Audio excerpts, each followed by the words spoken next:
All right, let's get started. Welcome to the Out Loud LGBTQ podcast in conjunction with the Out Loud anthology with Red or Green Books. You have me and my host, Starchild. Say hey. Hello. Today we are interviewing Jacob R. Moses, author, poet, spoken word artist. A lot, actually. That list is very, very long. We will get into it today. Um, just some housekeeping. Again, this is with The Word is Right and Red or Green Books.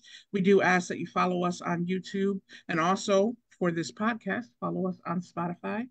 Your likes, shares, and comments go a long way for us, so we would appreciate that.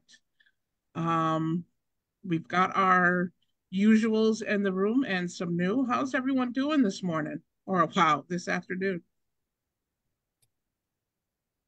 Doing great. Excellent. Awesome. Good, good. Robert says, you know, like I like the like mustache, the clown face, Robert. goatee. And then we have our guest, Jacob R. Moses. How are you doing? Can't complain, Shockie. How you doing? I am good. Before we jump into my questions, tell us a little bit about you. I know our guests pretty much know who you are. You used to co-host with me on this show, but Right. then life got in the way. But let's just get a recap on you and what you've been doing. Okay. So I'm a poet and spoken word artist. I'm from Staten Island, New York. I just recently graduated with a Master's of Arts in English and Creative Writing with a concentration in poetry from Southern New Hampshire University. Very happy about that. I am currently looking for work, currently peddling this book grimoire. Ooh, hope it's showing correctly. Okay. It's backwards, so be it. But um, yeah, uh, basically, I'm queer. I have my pronouns he, him, his, and yeah, that's about it for now. All right. Um, So my first question for everyone that comes in here, what started this journey for you? Your writing, and I know you've done different types of writing too, not just poetry. But what started this love for you? I think it always existed. I think my desire to express myself always existed. I haven't always felt like I've been able to communicate my thoughts through speaking them, so I did it through writing them. And it wasn't until September 12th, 2002, when I started performing at open mics on a regular basis. There was an open mic cafe called the Muddy Cup in Staten Island where I used to perform. And 20 years later, 22 years later, I've put out a number of books. I have performed at a number of different open mics around New York City. Additionally, I performed in Asbury Park, New Jersey, and Bethlehem, Pennsylvania. And it's been a wild ride. I mean, I think, like, as far as my origins are concerned, they're humble. They come from a very vulnerable place because I had always written poetry, but I hadn't always felt comfortable sharing it. So ultimately, it has been a real journey as far as finding my voice is concerned. I think that was the biggest drive for me when it came to writing was finding my voice. Would you say there was something that kind of nudged you to being more willing to share your poetry orally? And I'm curious about the date September 12th. With that all that September 11th means in New York, and if that had anything to do with it. Oh, big time, big time. There were a lot of things about the post 9/11 world that I was dissenting against. And September 12th 2002, a year and a day after 9/11, I had a lot that I had to say that wasn't being said. And the things that were not being expressed were the latent racism that was existing back then, the calls for unity when in reality we were not unified. And we wondered, or at least I wondered, what does unity mean for the people who are touting it? Because amid these calls for unity and we shall overcome, there was a lot of bigotry happening against the Muslim population. And let's just be real here in America, when something bad happens to somebody who is in an underprivileged group, there are plenty of people who are going to seize that moment to persecute that group. And in reality, I had a lot to say about that. I had a lot to say about the phony patriotism that was encapsulating the masses. I was starting to see like red, white, and blue flags being used on cell phone advertisements, and it was just starting to become really ludicrous to me that we were living in such a jingoistic universe. And yeah, those were all the things I needed to call out at that. So it So, sounds like there was very much a political consciousness that was, part of the core of you, finding your voice. Big time, big time.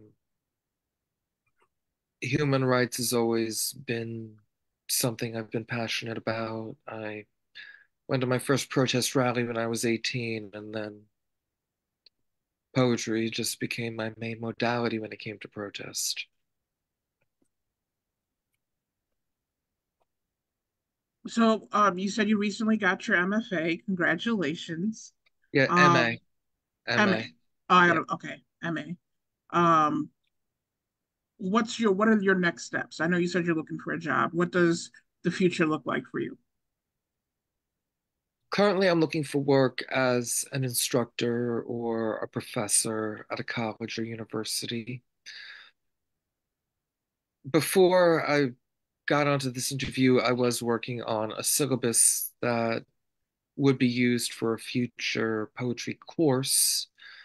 I'm hoping that I'll be able to, with my experience, pass this 2 decade long wisdom on to the masses.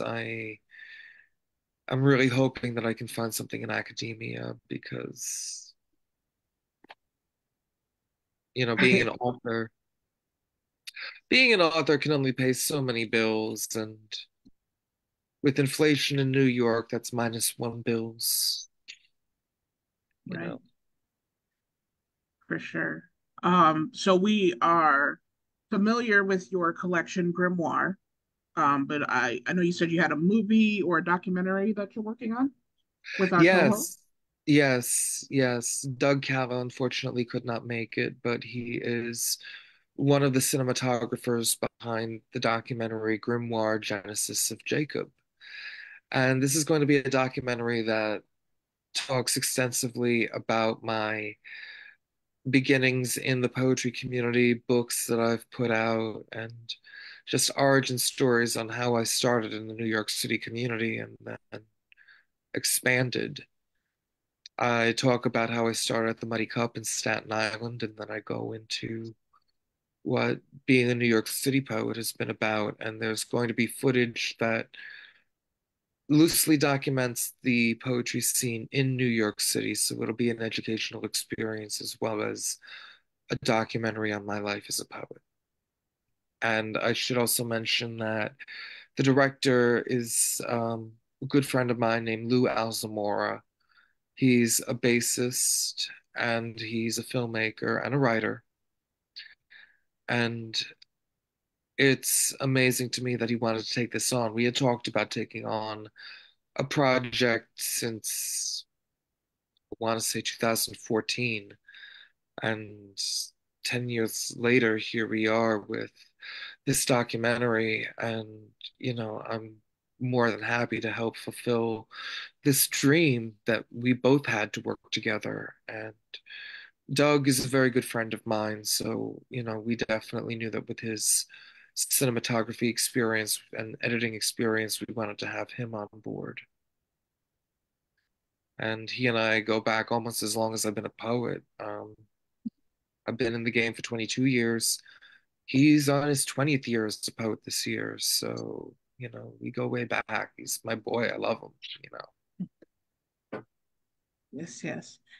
So you call yourself a New York City poet, which is interesting to me. I was actually going to ask you about that. You have the five borough tour Yes. that you've been on for the last few years. Do you see any want or need to expand outside of the five boroughs? 100%. I think for the sake of doing this five borough book tour, I did want to get around to as many venues as possible, being a New York City poet. But yeah, I would love to perform around the country. I mean, thankfully, I was able to get a gig in Asbury Park, New Jersey for the Coffee and Words open mic at the Asbury Park Roastery. And Cord Moreski was the host. Amazing man, amazing poet, amazing just human altogether. And I performed in December of 2022 that year. 2022? Yeah, 2022. Yeah. And I also performed in Bethlehem, Pennsylvania at the Barnes and Noble over there. Very convenient to get to right off the expressway and right off the highway. And it was amazing. And I definitely love to do a lot more features around the country for certain. Traveling is definitely something that I value a lot. And getting my words around is definitely something that I've been more inclined to do. Yes. It's definitely difficult. As someone who's been trying to do it myself, it's definitely difficult. So I'm happy I have people like you to see how you are framing that. Oh, Um, thank you for that. Thank you for that. so one of the first things you said when I said for you to introduce yourself was I'm queer, right? Which on the show we do delve into queerness and other forms of that on the show. Um, Sure. how has your sexuality framed the projects that you work on, um, the pieces that you write, so on and so forth? Oh, that's a good question. Very good question. It wasn't until 2016 when I came out with the book Tobias. And Tobias was a product of the Pulse nightclub shootings. I started to get a little bit more involved in my faith and my spirituality as a Jewish person. And all I know is that when I read the subtext of the six poems that I put in that book, a lot of it did relate to some of the things that go along with struggling with one's sexuality, feeling a sense of belonging, feeling a sense of humanity, feeling a sense of acceptance. These have been things that have been mainstays in my work, and whether I was in the closet or out of the closet while I was writing, and I was both when I was a poet, throughout the entire duration that I've been a poet,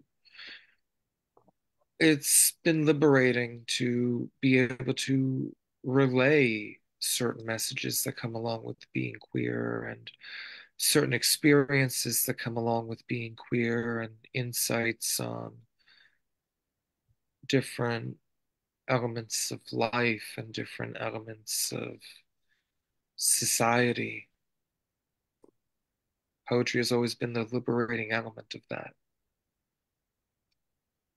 Since you mentioned spirituality, that's something I'm always interested in is kind of the intersection of queerness and spirituality and just kind of, I feel like in a lot of ways, my queerness shapes my spirituality. I come from a more Christian background, but I always Mhm. tell people I'm a queer Christian, which is very different than a lot of other types of Christian. Um, and so I'm very interested in this kind of the intersection between queerness and Judaism, and if I don't know if you have um, thoughts about that, or just how the queerness and the spirituality kind of intermingle. Hmm. I think that, it's interesting. I kind of have a little bit of an anecdote about that, which is, I have a friend who is a queer creative making a cartoon about a camp where everybody is queer, and when you're queer, you automatically have superpowers or like magical abilities that you can hone. So I feel like there is a certain level of magic in a sense that does come along with being queer because queer people, we have insight that a lot of people may not necessarily see. We see nuances that many will take for granted. And I think that in and of itself is a spiritual message that a lot of us get early on.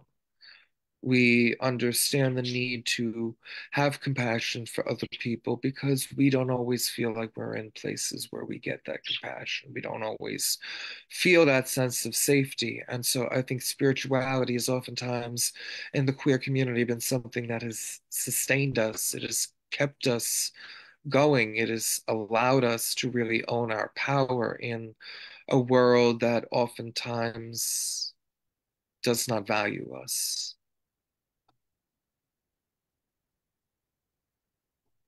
And so I So, feel that I genuinely feel that queerness does have a sense of magic realism about it.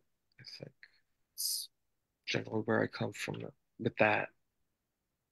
Yeah, I definitely vibe with that, and just like you're talking about the nuances, and um, you know, I feel like in the mystical path, it's like all about getting beyond the binaries and just oversimplifications of morality and um, that get in the way of a more authentic spirituality. And yeah, and I also I kind of see a sense of like I wonder if you would identify just with the political activism you've done and um, you know kind of along with the spirituality and queerness if there's a sense of the prophetic like within that. Oh boy, I am so glad you asked me that question because I have had many prophecies, many of them. Not to toot my own horn, and I hate bragging about this, but I did foresee the insurrection. I had done a tarot card reading about the election, the 2020 election, and that's Grady. And those are fireworks going off in the background. It's just the Pro Bowl, guys. Anyway, um,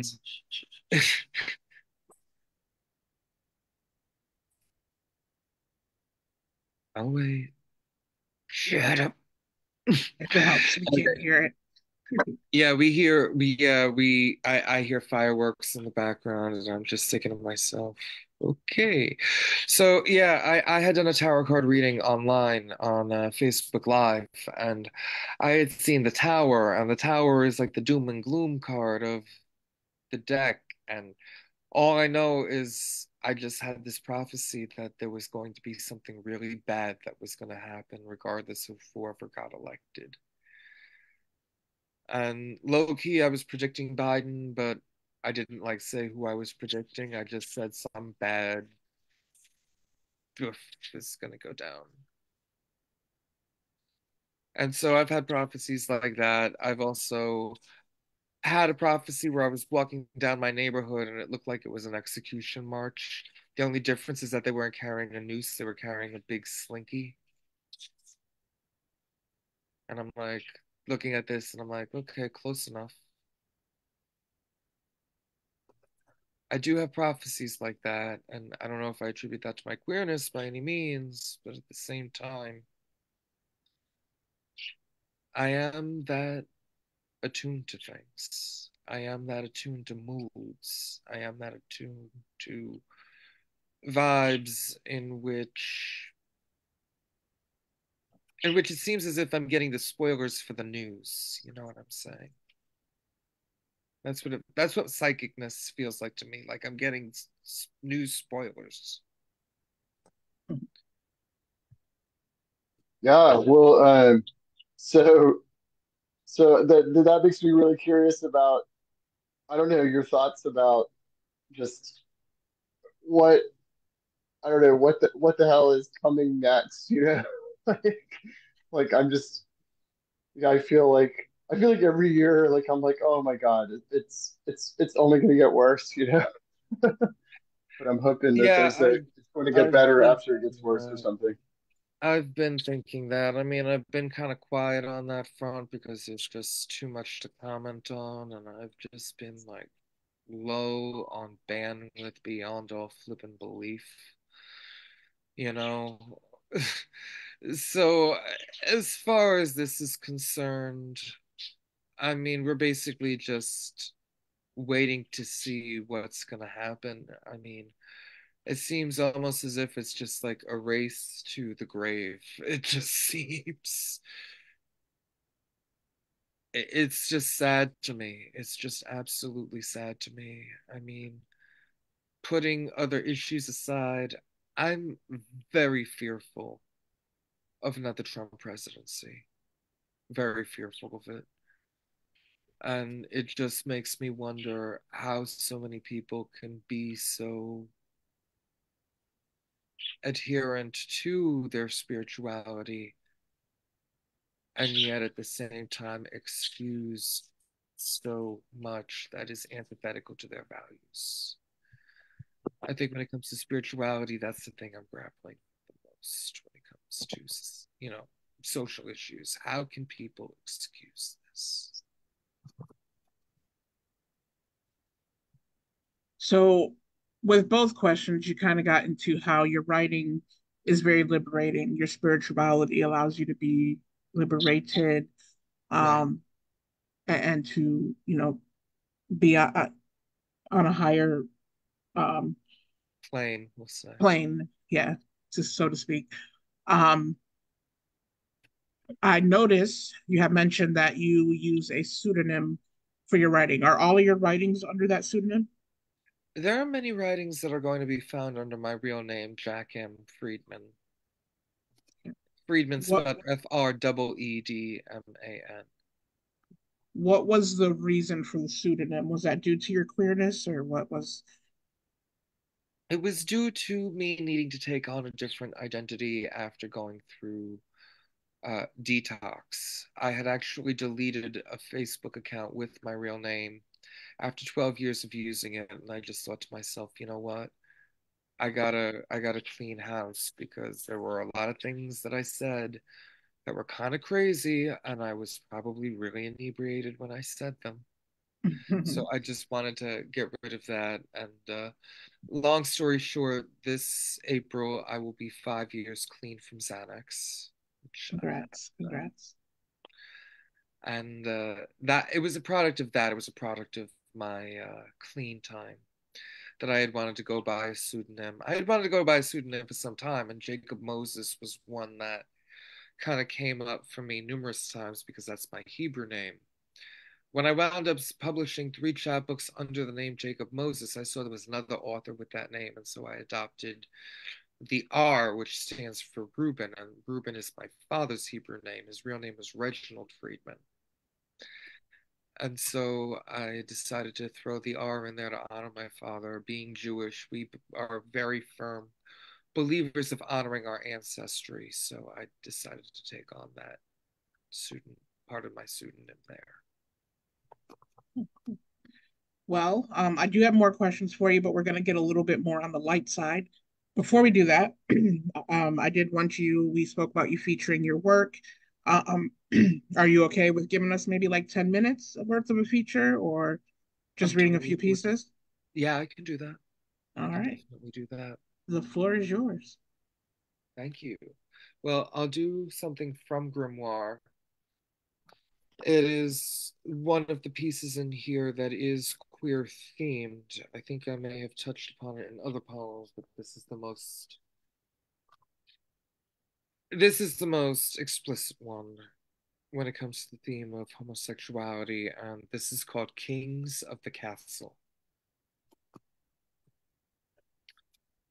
Embrace our common ground, love, as we lay under the branches of a willow tree, evolving, knowing what will be. Only these instincts are what we obey. My heart alone, it needs a harbinger, one who can love me when I'm my worst fiend. Within our glance, I hope this time won't end. We whisper as we hold each other near. Ignore these forces, those which interdict. We seek refuge, a tent formed by each wing. Though we're the monarchs, we will not be strict. We know in the end we'll marry a king. Your head on my chest as I stroke your hair, we will collectively maintain our lair. That's one.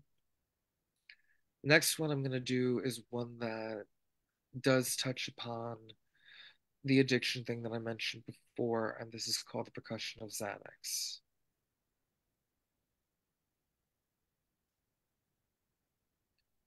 Before attempting to write, I envision typing with my right hand and holding a bottle of Xanax with the left. I wanted to see if the collisions of pills within this marmalade bottle could provide the backbeat to a backdrop of dim lights and rodents, and whether I be that beatnik in a state of panic who could write through the rattling of these tablets against this plastic, or the bongos reverberating relentlessly and the acoustically gifted parts of my brain is uncertain when I just need to get some sleep. I've been in positions where my first instinct was not to write while holding a controlled substance like a baby on mother's nipple. The first trauma an infant experiences is the disconnection of the umbilical cord after being welcomed into the world, and whether my solar plexus healed is one thing. But if benzos been my milk this whole time?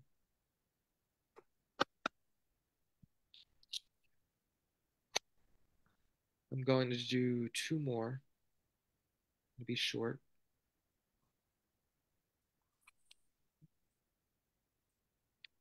So the next one that I'm going to do is called Lottery. This is one that I'm hoping to have in another collection that um,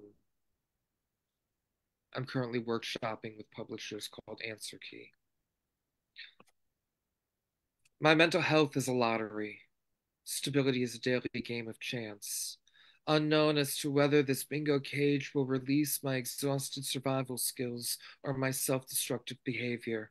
80 emotions contained in one heart, 6 moods released from one brain, shuffling like the wind inside a glass sphere, sometimes spinning like a centrifuge. My precious energy is hyperactive and preparing for an outburst of ear shattering screams. Too much pressure to appear stable after emotions are released. Every day is an act of gambling where I could experience combinations of simple emotions, creating a complex inside a withered spirit. All these bouncing balls have the impact of my inner child jumping upon my back like an inflatable surface at a birthday party. I'm getting too old to appear stable to all who eventually get to know me. I do not fear violence from my enemies. I fear my mind far worse than any gangster, and my only supplemental number comes from the phone from which I call the man who sells me weed, for sometimes all it takes to soothe me is a dime bag and a lucid dream. It's my last one. And this is called Overlooked. This is new shirt. Tried to find an oasis in which I irrigated tears, and all I found was anger eroding my judgment, mistrust amid the mornings where my insecurities do shooters and my shivering subconscious inebriated every sunrise until I lightened the darkness with milk and sugar, and even then I am still hollow. Sundown creeps around my window with sadness, directs the traffic swerving around my inadequacy, concluding the night by aligning 5 green squares in the hopes that maybe I still have a way with words. But it's only now that they come to me, and only now that I am accepting ebbing and flowing of instability, flotsam and jetsam of disability. I've attended more funerals than I ever danced at weddings, and not even electric shocks can make profound trauma slide. Shuffling around hallways and stairwells and tunnels will bring me back to a thick fog where I thought I'd find love. I am not okay with pretending to be okay at every bloody moment, and I deplore the normalcy that comes with the pressure of hiding. I am always hiding while I am seeking. I am always seeking to find myself. I am always found somewhere. I am always where you last looked. Thank Wonderful pieces. Thank you for sharing. Thank you for giving us that new shit. you. Yeah, You I know, I love have the some. It's sitting right visceral. here standby. I'm I sorry. love the visceral imagery in your work. Like it's just so sensual. You know, um, I really appreciate that. Oh, thank you. Thank you, Starchild. All right. So, um, tell us where we can get copies of your work or find your work. Okay, so I have a website, poetryofjacobmoses.com. I also have a Grimoire is available on Amazon and Barnes Noble and all online book retailers. It's also made ready to order at many independent bookstores since it is on Ingram. Feel free to tell your local shops to carry Grimoire, please.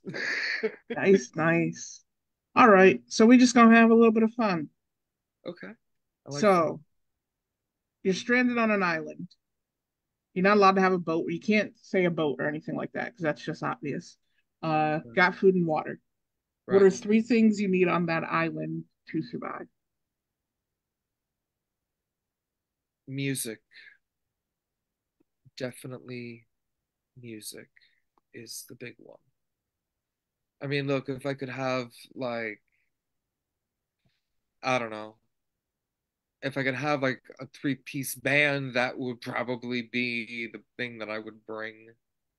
But no, I mean, definitely some form of canned music I would need. I would also need a pen and paper. So it's my music, pen and paper. At least that'll give me a reason to zen out before somebody tries to rescue my behind. Okay, okay. Peanut butter or jelly? Okay. Oh, with the baseball bat? I don't know. It's a question. Peanut butter or jelly? Jelly. Jelly. Harry Styles or Sam Smith? Harry Styles. Oh. All right. So Harry Styles is winning. Harry Styles or Mario Lopez? Harry Styles. Are you a fan of his? I am. Oh, I would not have guessed that. I didn't think that. um, Harry Styles versus Joe Jonas. Wow. You know what? I'm gonna go 3 for 3 on that, Harry. Harry. Somebody else throw someone out. We got to get Harry out of here.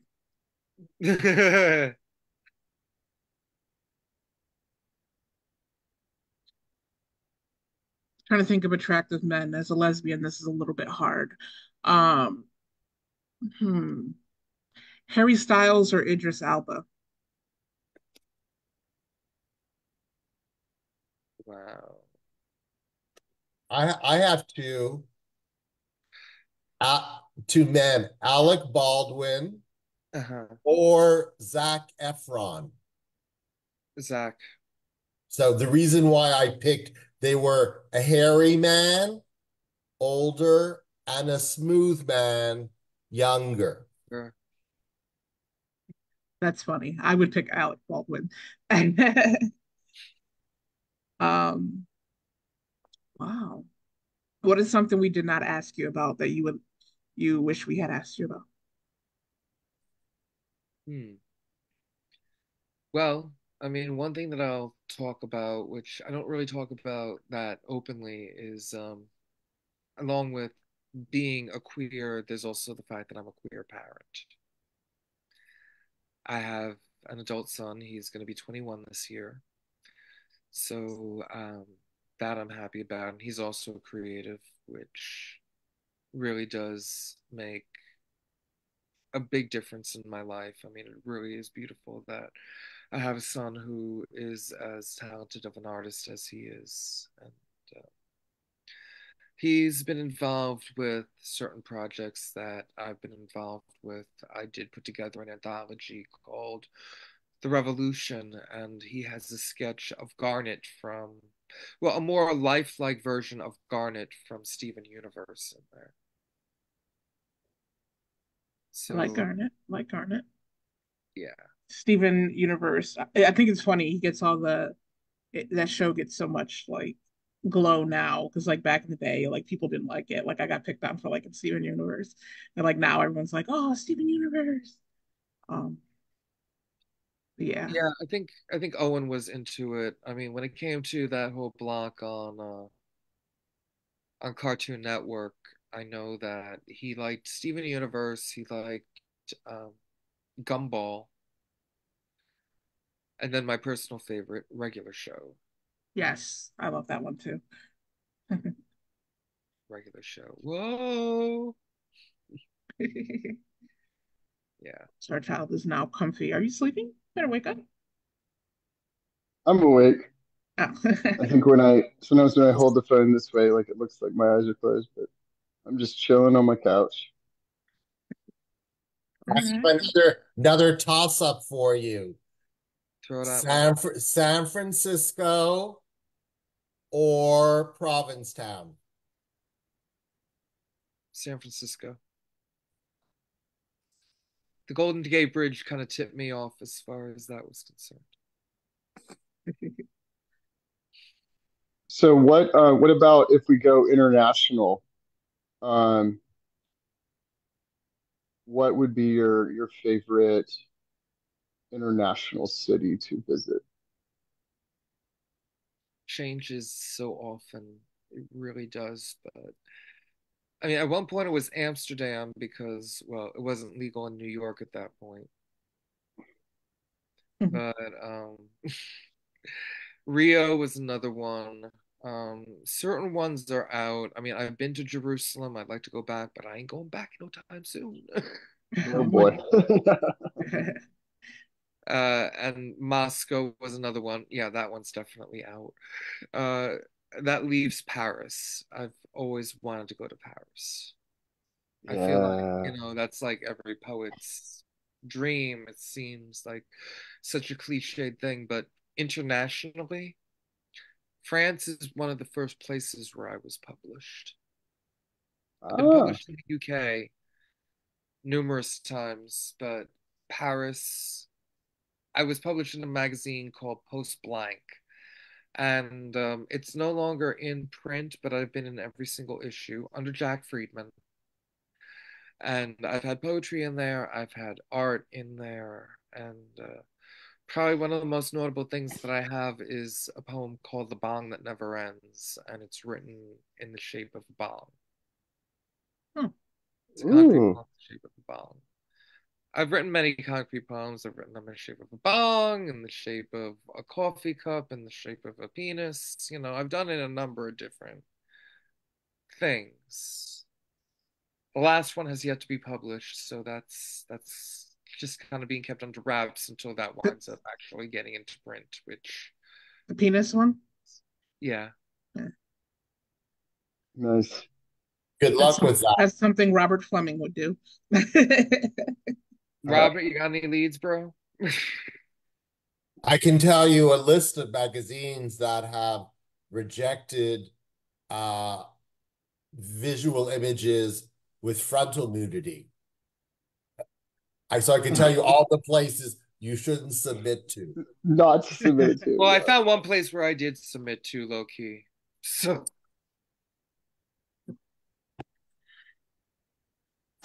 yeah, That's great. so that being said, yeah, somehow, I mean, you just never know. Sometimes it's just like with international journals, they do get less prudish about that sort of thing. So in this case, this was a poem that was written about the floppy disk. And basically, it's just a little bit of just kind of like a lascivious poem that's called Over 5 Inches. And it talks about the 5 1/4 inch floppy disk while being written in the shape of a penis. Creative, creative. All right. So if you have the chance, and I know that there's kind of this pre and post you, before the addiction and then after. If you could go back further than that to little Jack running around Yes, Staten Island, what is yes. something that you would say to little Jack? Stand up for yourself more. Mm. Develop your voice, actively develop your voice every single day. I actually did not start speaking until I was about 3 years old. Mm. So I had speech delays. And a lot of people would never guess that I have speech delays given the way I speak, given my way with words, but I've had that issue for a while, Mm. and it took me a while to really develop my voice. And having been a spoken word artist for over 20 years, I think I've really developed it a lot. I've really mastered it, but there's always more to master. And that's the one thing I always keep in mind. There's always more to master. There's always another challenge to look forward to in life. And I'm just so happy that I've risen to so many of those occasions. And ultimately, I just want to tell my younger self to just keep going, sail on, sailor, and all that. I think that's a beautiful message. And I think that it shows in your work, the whole stand up, because you do stand up for different peoples and communities in the pieces that you write. So I definitely see that echoing through the pieces that you have. Um, Aside from Little Jack, what would you say to someone who's starting out as a spoken word artist? What are some tips you would give them to help them be successful? I think definitely take in the environment of the open mic. Sit down for a little bit, just absorb everything. And if you are courageous enough to go up, more power to you. I think the first tip that I will give any poet who is going up for the first time, announce that it is your first time. Always announce it is your first time getting up at the mic. Because poetry open mics are meant to be safer spaces now, because, we do ensure the safety of everybody around us at these open mics.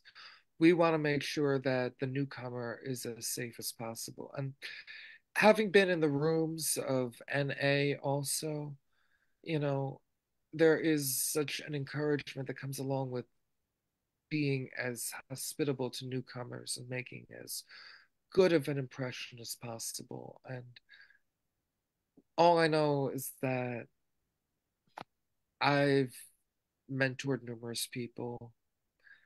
I've given my feedback.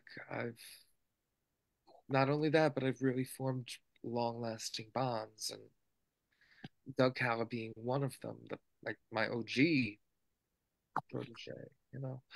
But he's a contemporary now, and I just love him for that. I just like love this, just like the way that he's really shown through, because as someone who's been in the scene for almost as long as I have, and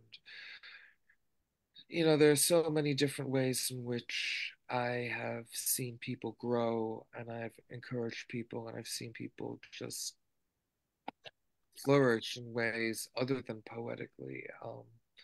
Sidebar, I used to be involved in Toastmasters. I was a public speaker training to one day get that TED Talk, and I've mentored people in public speaking as well. So I hope people in such a warm regard, you know, really hold everybody in such a warm regard there.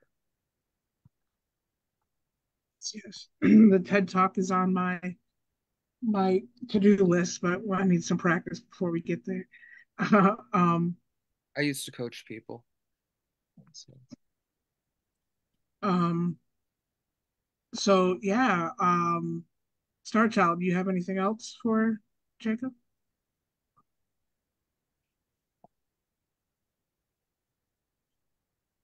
Yeah, well, um, not specifically, but I'd love to hear if you have any encore poems that you'd like to share. Um, then I would love to hear more of your work if that's possible. Gladly, gladly, gladly. I love encores. I do. I'm going to do a poem that I just realized I had memorized. In fact, I have two signature pieces that I regularly perform. I had three of them. One of them I've recently retired, but this is like my new favorite. It recently got published in the New Generation Beats anthology of 2023, and this is called Palace Amusements. Asbury Park greets me within your thin-lipped, toothy smile. At the end of every labyrinth, you straddle the seashore's yen. You are a funhouse mirror distorting my figure, yet always finding abundant embodiment within my gut. My navel yearns for that amusement within these vibrant walls. Love was the product of jackpots won from slot machines dispensing ducats, tokens tossed from one hand, arm pulled by the other hand. You were the windfall stashed within this chest of hazy nostalgia. Adulthood proves more haunting compared to the cart carrying me through those mysterious halls, wishing I could be hypnotized just so I could catch a spoonful of what once satiated my satisfaction. One taste of the sacrament derived from riding the roller coaster before it became a cliche denoting a diagnosis. Before mania surged through my synapses like a Jimi Hendrix guitar solo. After bumper cars foreshadowed the accidents I'd face throughout these static frequencies of depression. If you were a Eucharist, I'd be an idolater, for you were the body of a god I tasted before knowing what it meant to be a righteous Jew. You were the excuse I needed to play hooky from Sunday school. You were the choir who greeted me before I possessed the voice to echo any calls I desperately needed to answer. You were the calming voice I needed before my own soothsaying emerged. Now the tongue with which I speak needs to taste the honey into which I dip my apple. Now this fruit stores nectar of passing years in a cloud, accessed via my digital thumbprint, repressed via my carbon footprint. Pollen is carried by a generation of workers and drones. If I left an intention on my doorstep, I'd wish for it to be carried by the westerly wind. I'd hope the corners of the crown in my castle mirrored this palace of amusements. I pray the pleasantries could be contained from within the channels from which we feel joy. May our data be easy to transmit even if our devices are outdated. May said devices be reused as analog anecdotes. Let them be paperweights for the childhoods we cherish, preserving a trail back to the inner offspring struggling to spawn and survive. Wow. Yeah. Really? Rock? On any? Yes, thank you for that encore. When's the movie coming out? That has yet to be determined. It is in the very, very, very, very, very final stages of post-production. We plan on doing a private screening soon, and we're hoping to do some good things with it. We really are. We definitely intend to have it streaming on YouTube. We're definitely going to do the YouTube Vimeo channels, Vimeo, and we're hoping that we'll be able to get it on streaming platforms also. So look out for Grimoire Genesis of Jacob.